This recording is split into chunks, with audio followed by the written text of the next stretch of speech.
Oh, you've got it. Okay. So welcome everybody to the second session of the Colorado Wildfire Risk Assessment overview and technical discussion. We had another one earlier this summer when the updated tool first came out, and are excited to bring you a few more updates and more in-depth information on that. My name is Rebecca Samolsky. I'm the Director of Fire Adapted Colorado, which is a statewide network for wildfire resilience. I'm joining you today from the southwestern corner of the state, and Fire Adapted Colorado is excited to be hosting this webinar today alongside the Southern Rockies Fire Science Network, Colorado State Forest Service. Gloria, you want to introduce yourself real quick? Hi, folks, and welcome. We're delighted to bring session 2 to you. Our first session was very successful, and we had a lot of really good questions, and we wanted to give folks a few months to dive deep into this and develop more questions so we could reconvene and go over planning and technical questions so users can optimize this tool. The Southern Rockies Fire Science Network is part of the National Joint Fire Science Program, and we're the Central and Southern Rockies chapter of the Joint Fire Science Program, and our purpose is to facilitate and be a catalyst for wildfire science and knowledge exchange, as well as identifying major issues with wildfire and related topics and needs throughout the region and beyond. So delighted to have you and looking forward to getting started. Okay, and hopefully, Gloria, as we go forward, just make sure that I actually have the waiting room closed, because I just found like 15 more people who were waiting in there. So I think it's closed now, and everybody should be in and may have missed our intros, but that's okay. The plan for today is to take about 20 minutes with our State Forest Service and Technosylva partners. Hope I got that right. Sharing our a little overview first from our State Forest Service folks about how to use the tool. And then we will do breakout rooms for deeper discussions and questions on using the Forest Atlas and the Risk Reduction Planner. And then the second room will be on technical modeling and data. And you might, as we go through and you have more questions, please put those questions in the chat as we go. And you might have to ask them again when we get to the breakout, but at least we'll know that that's a question that you're thinking about, and we can help direct you to the right presenters that will hopefully be able to answer your questions. They're all very knowledgeable and have been working on this tool for years now with this update. So excited to hear from them today. This webinar is going to be recorded, and it'll be posted on the Southern Rockies Fire Science Network's YouTube channel. We will also try to record the breakout rooms so that some of that discussion and the in-depth information we hear today can be shared out afterwards. There are continuing education credits available through the Society of American Foresters, and Gloria is tracking on who is attending there, 1.5 credits, I believe. And Surson will take care of turning in the attendance records to Society of American Foresters.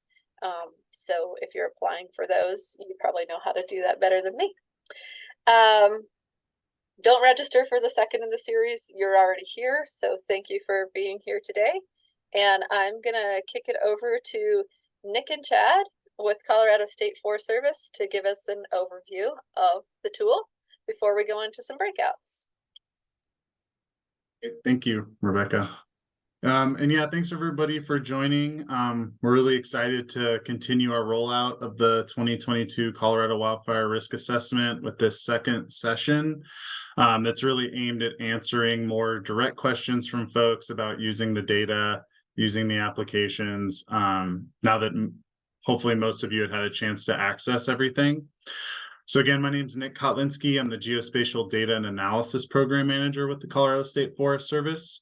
Also joined in presenting by Chad Julian, a Wildfire Mitigation Program Specialist with CSFS. And then joining us for our breakout rooms today are Todd Ruffner from CSFS and Adrian and Fran from Technosylva, joining us all the way from Spain, where it is currently 9 p.m. So we appreciate them being here supporting this webinar. So after the presentation, a very brief presentation, we will start the breakout rooms. And in those rooms, myself and Todd will be focusing on using the Forest Atlas, using the applications, and how you can use those for CWPPs and other projects. And then Fran, Adrian, and Chad will be in another breakout room answering more technical modeling questions and questions about data. Although please hop into between rooms if possible, if you have multiple questions that apply to different rooms. Next slide, please, Chad. So for a quick background, the Colorado Wildfire Risk Assessment, or COWRA, and its associated applications are a statewide assessment, and were designed to increase wildfire awareness, provide a comprehensive view of wildfire risk and local fire history, and educate users about wildfire prevention and mitigation resources available from CSFS.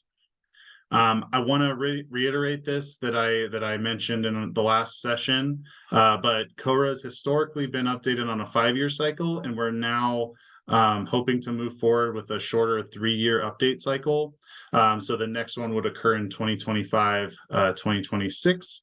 And this will help us take advantage of, increasing frequency of updated data sets and just to provide better products moving forward. So excited to already have a list of things that we want to focus on for the next update. Thank you, Chad. And so as more people are using our data, using our applications, I just want to re-highlight all the documentation and support that's available to you. So please, write down these URLs if you haven't already and save them to your browser. So our Colorado Forest Atlas support page is where you can find the actual PDF hard copies of the COWRA report, as well as the fuels methodology. We also have links to the user manuals for each application, which will go to our knowledge base, which I'll mention in a second. You also have video tutorials for using all the applications that you can get on the support page. The other new exciting support option we have is you can find documentation and user guides available on the Colorado Forest Atlas knowledge base. So this is something that Technosylva put together for us so that instead of having static user manuals, we actually have all this stuff on the web now. So that help.coloradoforestatlas.org/public will get you to the landing page. And you can basically get user guides, tutorials, information about all the data sets, citations from this single source. And we'll be continually updating this as needed going into the future. And so you won't have to worry about having an old copy of a PDF. Next slide, please. And again, another quick way to get information about the layers you're using is to use the full theme descriptions button on the Wildfire Risk Reduction Planner and Risk Viewer apps. So not only do you have little blurbs that describe the data within the actual application menu bar, but you can actually click on the theme descriptions and it will take you to the knowledge base where the theme descriptions have dedicated pages for each layer. So encourage you to use that. And then finally, just please contact us. We've slightly revamped the contact form on the Colorado Forest Atlas website. So you can give us a little more information about what your topic is. And please provide as much detail as you can when you do send in questions. But this has been a great way for us to either target, Chad and Todd for specific questions on using the data for CWPPs, or getting questions out to Technosylva, or even bug fixes and other things. So please do contact us, and we'll try to respond to you as quickly as we can. Also highlighting data access and tools available with this update. So hopefully most folks on this webinar are part of our user base, and so you should have received a mass email letting everyone know that our kind of shorthand we call the report tool, or the Analyze Project Area tool, has been released. That took a little bit of updating to get the reports reconfigured with some of the new data and make sure everything was up to date.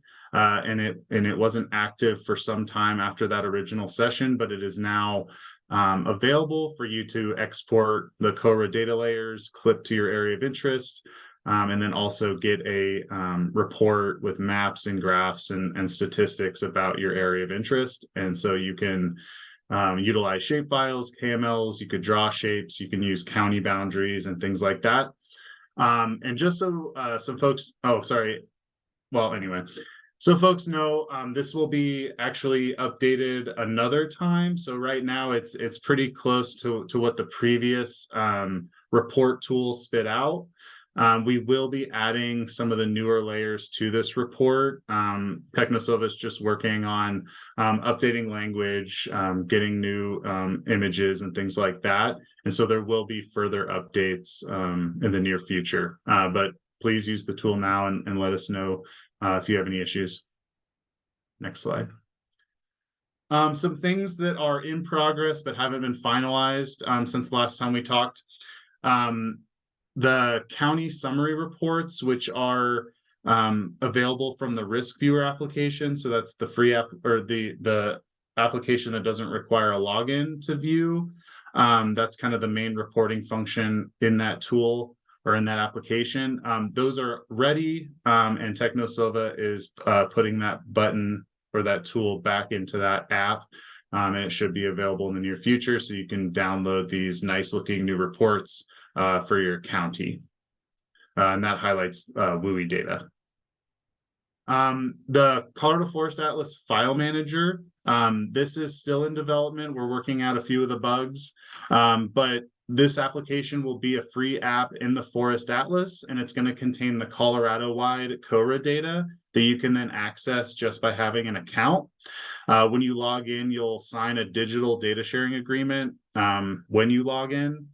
And so we're really excited to have that launched, hopefully in the next couple of weeks. But for now, if you require statewide data, if you need more than just your area of interest, please do use the contact form and send us a request, and I will handle it. And we'll just do the old manual way of signing a data sharing agreement, and I will get you access to the statewide data until this new streamlined app is available. We also have some user interface enhancements that are still in the works.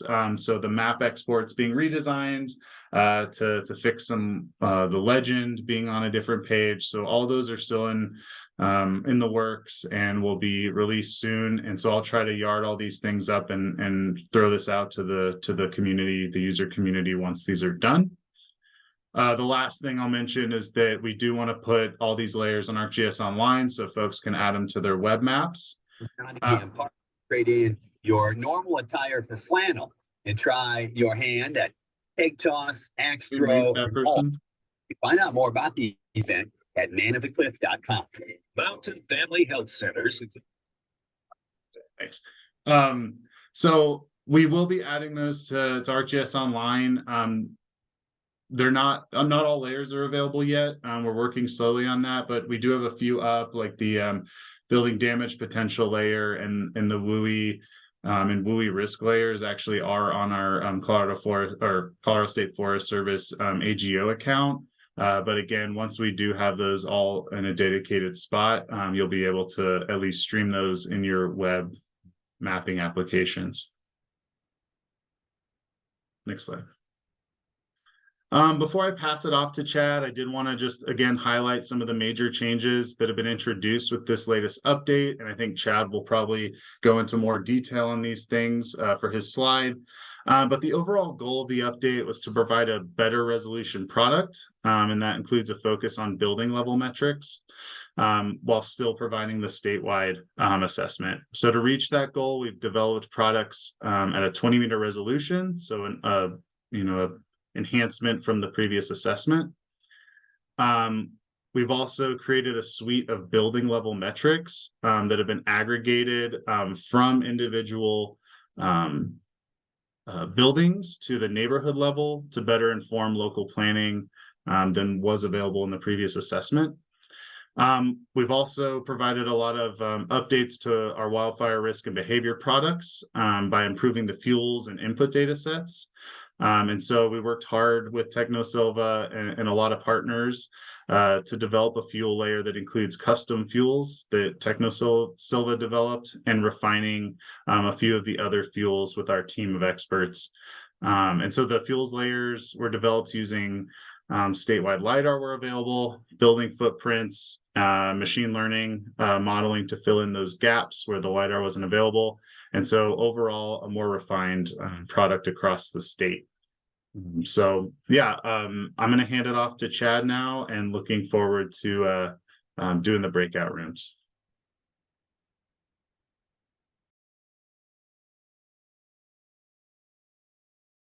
And you're muted, Chad. Sorry about that, folks, but thanks, Nick, for passing it along. Chad Julian with the Colorado State Forest Service. Thanks to Southern Rockies Fire Science Network and Fire Adapted Colorado for hosting us on this platform to give us some access to get this information to you folks. I'm a pleasure to be in front of you today to share some of the improvements compared to our 2017 version. The first thing I wanted to highlight for folks on the call, that's probably the biggest major change in our assessment from the 2017 version, and Nick already alluded a little bit to it, is the surface fuel models that we now have applied to the landscape in Colorado. There's a lot better accuracy there. What really changed majorly is when we had a lot of our closed canopy, spruce, lodgepole, and ponderosa forests, land fire tends to misassign those more to timber litter. And in our previous 2017 version, you see a lot of our scale in northern Colorado here is that bluish color, which was representing the timber litter model, that when you model under extreme fire conditions, it's very difficult to get fire into the canopy. We all know in 2020, a lot of those areas had a fairly easy time getting fire into the canopy. And so we wanted to make sure we refined our surface fuel models to be more accurate so that everything else in the assessment would be more accurate as well. The major change is we changed to a timber understory dynamic machine learning model that Technosylva has developed that's customized. And by adding that grass component versus having timber litter in the lodgepole spruce and a lot of the ponderosa, so you can see the color changes from the light blue here to the dark green at scale over in the right image. That's really improved the fire behavior outputs on those sites compared to the 2017. The other areas that changed as well are pinyon juniper. And I know that I've seen some questions on the sticky board already for the breakout rooms there. Previously, we had labeled those more grass shrub, and shrub fuel models. Now we are labeling them more of a timber litter model that's customized as well. That's giving better performance on the expectations for fire behavior in pinyon juniper, which were juiced up way too much by using those other models in the previous version. We've been able to tone those down and make them fit reality better in pinyon juniper, as well as help to lower the annual burn probability so that when you look at all the risk products we have, it's not elevating pinyon juniper on the western slope over all the other fuel types. It's now, rating it the way that it should. Another area to highlight a little better refinement is Steamboat Springs. And the image on the left here is the old 2017 version. And Steamboat Springs is right here, Steamboat Springs proper. See Emerald Mountain and the ski area here for folks who are familiar with that area. When you look on the right image, you can really tell the difference here on Emerald Mountain, where we've shifted a lot more to the timber understory versus some of the other models we had. And they also did something different with how we map fuels here that I really was impressed with. It's an object-based image analysis instead of more of the raster-based. And what that allows us to do is I think it groups things together better for how we map fuels. And we're seeing those improvements, on the right side here. You see more improvements in a lot of the shrub areas, and you do see improvements in the urban areas. When you compare the old urban areas here, like in Steamboat Springs, Technosylva did develop some custom some custom models that also allow us better resolution in those urban areas. And here is the list of those. So do check that out when you're looking at the surface fuels. This has allowed us to have much better resolution on the Front Range and in some of these mountain communities by adding these additional fuel models here. What I wanted to highlight is there are some the themes that we have in there. The landscape themes are one of the categories that you go into the risk reduction planner and can see. And there's a list here of the things that are in there as sublayers. I've put asterisks on this image by the ones that I think are the most pertinent, that really probably mean something to most of the audience when you're doing CWPP work or, local planning. The surface fuels layer is very important. And again, that's been refined and is a lot more accurate. And I got to commend the Technosylva team, Nick and Dan Beveridge, who did a lot of that work before Todd Ruffner and I got here. We are able to tap onto that excellent work now, and we're able to do, finish the rest of the assessment with the team and see the good outcomes that were coming from that good work they spent up front on the surface fuels. There is a vegetation layer that I think is helpful for folks that don't understand in communities some of these surface fuel models. Having the vegetation in place helps folks see what kind of surface fuel models are composing the vegetation that they do know well in their communities. WUI density is a layer in here that I think a lot of folks use to define, their wildland-urban interface if they choose to do it that way. So we wanted to make sure that that was included for that purpose. And then the last one in here that I've asterisked is canopy cover. And you'll see here in a second why that may be of use to you out of the landscape themes. In the wildfire themes overview, we've got the wildfire risk themes, effects, and behavior. And so what has different and changed in this assessment is we've added the fire intensity scale in the wildfire risk themes. That's a product I believe Joe Scott from Pyrologics developed a few years ago, and it's similar to the Richter scale in earthquakes. So that's the default layer that opens when you go to the risk reduction planner. And that's a really good layer to be using, especially if you're in low probability of ignition systems like lodgepole pine, spruce fir. That's going to be a better benefit to you to look at that layer in those systems, as well as the areas on the Front Range. Burn probability is a good layer to look at as well, especially if you're in the Front Range or the south side of the San Juans or those areas. But a lot of the other areas of the state, due to timber litter models and pinyon juniper and poor fire reporting on some of the historical fire ignitions, there's issues that show up as to why maybe our burn probability may not be as high as folks might think in those areas. So look to how that layer may work to your advantage or not. And then wildfire risk to assets is a probability risk layer that does bring in that burn probability and the assets that we've valued out of the Forest Action Plan. So areas that have good fire reporting and a lot of the values present, like WUI and watershed, are going to rate out higher than some of our non-WUI areas and more remote areas of the state in that layer. The next one down is wildfire effects themes, and we've got wildland-urban interface risk here. That one is a layer that's showing you it's only risk from wildland fire on structures that are in our wildland-urban interface as we've defined it. The caveats with that one are that we're not factoring in urban configuration and urban fire that could start from a transfer of heat on this interface into a built environment that's higher density. So factor that in as well.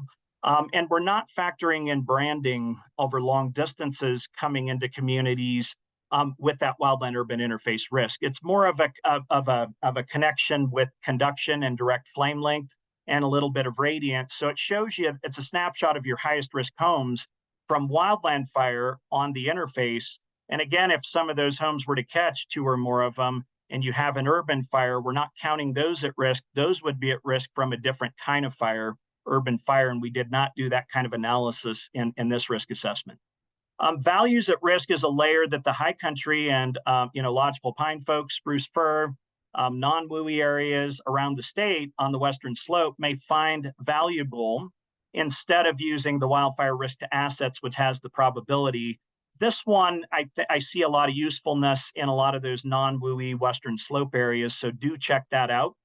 Forest assets, riparian assets, are just values we have from our forest asset or forest action plan, so we've assessed risk to those values.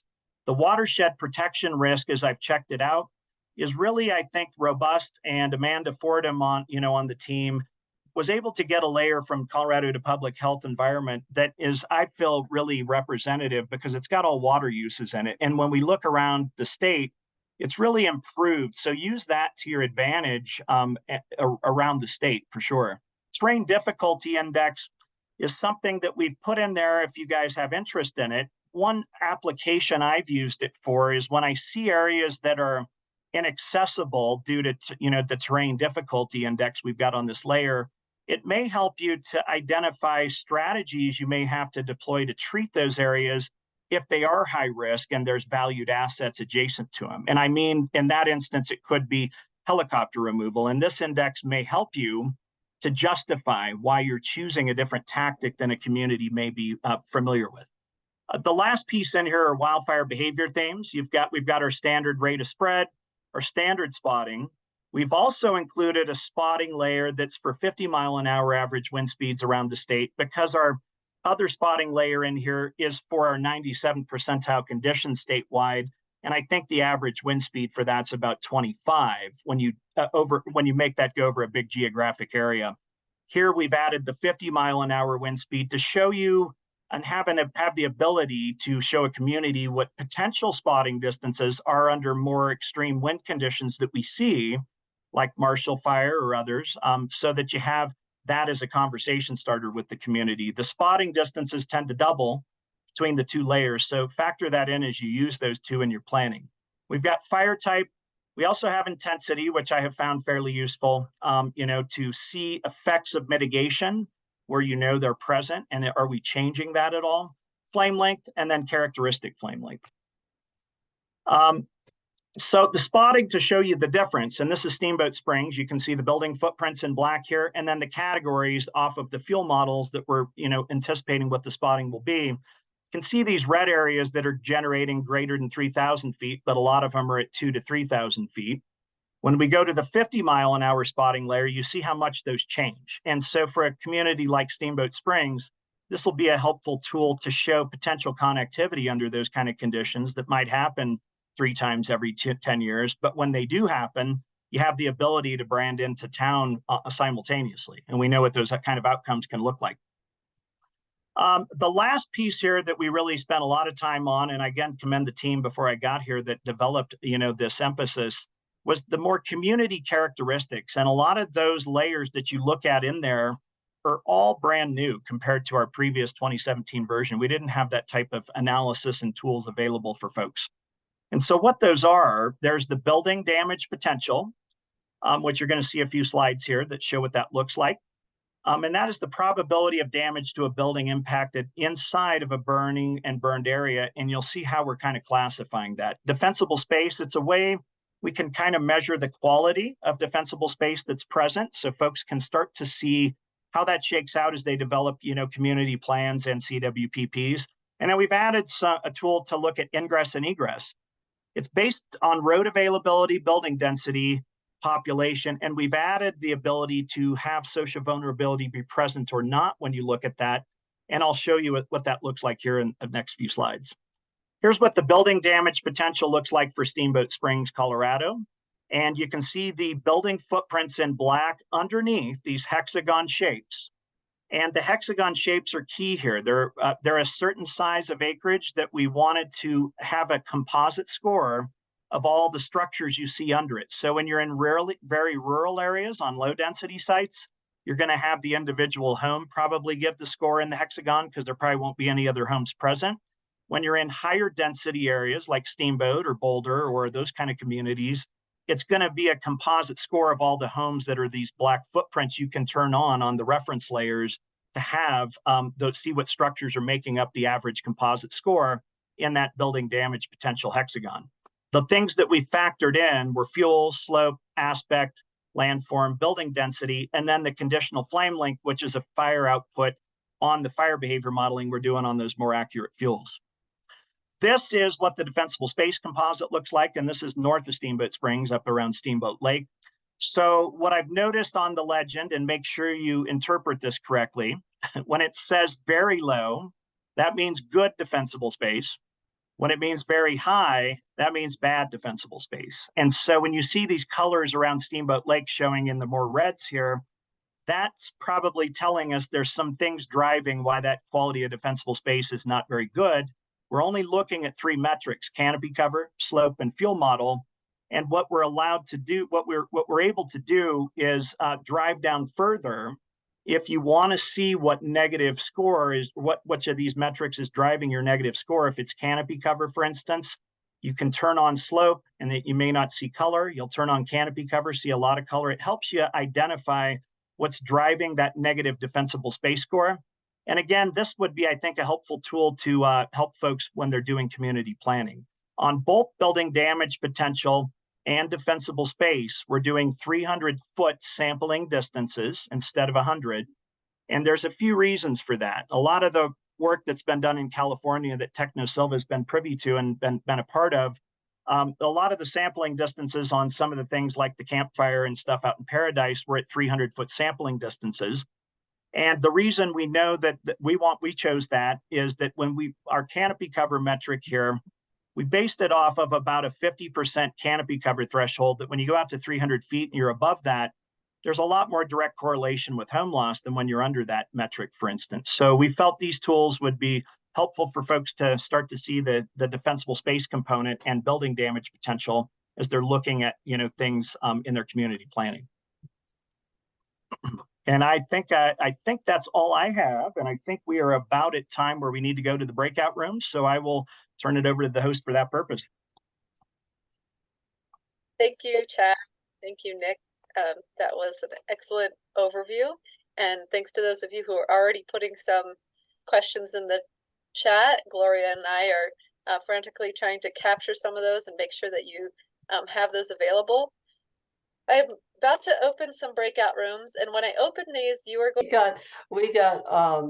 I even asked Becca for a couple extra minutes, which we did get, and then she had to move us back to here. I'm sure everybody has a lot of other questions. Usually after webinars packed with information, we share the chat record with all participants so that they can follow up on questions and links and resources and other questions. So if I'm sure some of you didn't get some of your questions answered, we had a lot of really good discussion, and you can follow up with our specialists later. One thought I was going to add before the end of our session that I was kind of expecting to hear as a non-user of this tool, but I did not hear, was that people were able to get around in it. I wasn't hearing that there were a lot of broken links or dead ends, or it sounded like everything was really functioning well. It's just the background data and the metrics and specifications, some of the fuel modeling. That's where a lot of our questions were, the data background and sources. But it sounded like this was thoroughly functional as far as everybody was concerned. So I think that speaks a lot to our specialists taking on a massive issue, massive problem, and getting a good product out for everybody to work on this work in progress. Just wanted to say that. Anything else, Gloria, that you want to add from your room in terms of things you covered that you think for the good of the whole group should be shared or any points? Yeah, there was just a couple of main issues, and I can turn it over to Chad and Adrienne. But one question for Nick. One person had a question about building footprints, and will that data be complete? And Chad was thinking, as far as he understood, it was not incomplete. Does Nick want to address building footprints, which might be useful for CWPP and planning group as well? Yeah, the question was about the completeness and accuracy of that data set. Nick, the question came and more our rural areas from John Greaves down in Canyon City of are those up to date and complete, in those rural areas? And if not, when will they be? That's a good question. I would think that it's I would have to remember what the vintage of that data set is, but I would expect it to be pretty complete. I know that I've investigated weird areas where it's highlighted a building and it's finding huts or old logging or mining cabins up at elevation. So I would hope that in rural areas it's picking up plenty of information. I don't know what their update cycle is on that data layer though. Well, I followed up. This is John. I followed up, Chad, with an email to you showing a map of a mountain subdivision I'm looking at currently. And it's well established. The subdivision's been around for nearly, at least 20 years. And I'm just not seeing any footprints. And there's 26 homes that have been built for quite some time. And I assume that maybe you were able to put the footprints in for the cities and maybe hadn't gotten out to the rural areas because this particular subdivision is rural. But that's, I hope that clarifies the question a little bit. Yeah, and if you've sent that to me in email, Nick and I can take a look at that and see if that's just an oddity and see what we can do about it. Okay, thank you. Just to wrap up I'm sorry, go ahead. Oh, I was just gonna say, great question, great discussion. And I think Nick was able to create one error when we were trying to do stuff, but then he zoomed in a little further and magically the error went away. So I'll have to work that out with you guys when it's morning in Spain, and see why that was happening. But yeah, our room, just really good overview, and we got to actually dive in a little bit to there at the end. We were diving into one of the areas in terms of an actual application for a CWPP. And there's a really important question. If you don't have a professional user, if you haven't signed up for that, all you got to do is log into the Forest Atlas, and it's like the first thing that pops up when you try to click professional viewer. It's like register, and it's a pretty simple and quick turnaround process. So that's all we really had in our room. And I know, Gloria, you want to make sure to that we give people time to do the poll. So I'll let you close this out. We just have a really simple poll that we appreciate people to take before we leave. And any last words from our presenters with the State Forest Service or Technosylva?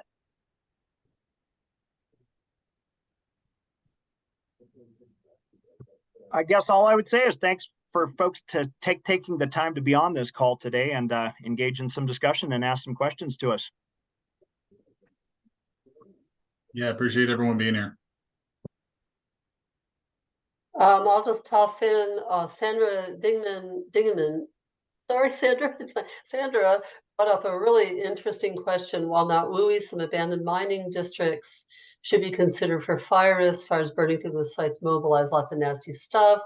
Watershed impacts, riparian impacts. This was brought to my attention at the last Colorado Wildfire Conference. And I know of coal seam fires around the state and the issues that they present to management and the public. A colleague ran a map. I can't remember what she used, USGS or Department of Mines or something in between Colorado and Wyoming for coal mines, abandoned coal mines, and active coal seam fires. And I was astonished at how many active coal seam fires there are out there. There's not just like 5 of them. There's dozens at least, if not 100. So Sandra, thanks for looking at that. That's chalking that up in Southern Rockies Fire Science Network as a research need and a mapping need that we're hopefully going to take up in our coming fiscal years. So thank you for that. Let me see. We have 4 more minutes. Well, I think we can wrap it up. Let people take the poll. This recording will be saved on and posted on the Southern Rockies Fire Science Network YouTube channel. And Gloria also does a great job of capturing that and sending it to everybody who was registered. which is more people than were able to join today. So we'll make sure that that gets out. Fire Adapted Colorado will also make sure to share the recording from today. And we thank you all very much for your time. Those really specific things, that's the beauty of this, is that you can go in and create your own projects around those values at risk that you recognize in your communities, whether that's abandoned mines or homes or your favorite elk habitat or whatever. So thank you all for your time today. And I'm going to stop the recording. And a couple of us can hang on for just a minute if you had any last questions, or drop them in chat and we will get those responded to after the fact. Folks, I don't know what happened with the poll.